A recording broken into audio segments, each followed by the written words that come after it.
ஆனந்த பூர்த்தியாய் அணுவுக்குள் அணுவாய் அப்பாலுக்கு அப்பாலாய் பிரம்மமாய் ஜோதி பிழம்பாகியவன் இறைவன் என்றெல்லாம் நாங்கள் படிச்சிருக்கிறோம்.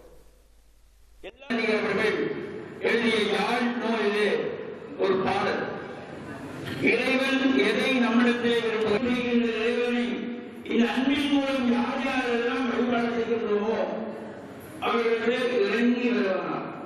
இறைவன் இறங்கி வந்து அருள் செய்வார்.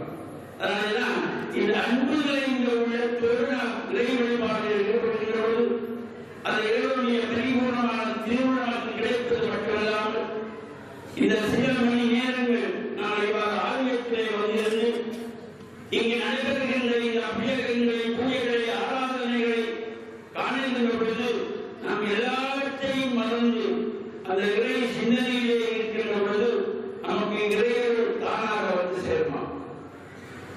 இறைவனை நாங்கள் வழிபாடு செய்வதற்கு இந்த மனம் தூய்மையாக இருக்க வேண்டும். பொதுவாக சொல்வார்கள், இந்த இந்து மதத்திலே அனைத்தையும் இந்த 3 எழுத்துக்களிலேயே நம் முன்னோர்கள் கொடுத்தார்கள். ஒரு மனிதனுடைய வாழ்வில் அவன் பெற வேண்டியது, அடைய வேண்டியது, விளக்க வேண்டியது எல்லாவற்றையும் இந்த 3 எழுத்தில் எடுத்தார்கள்.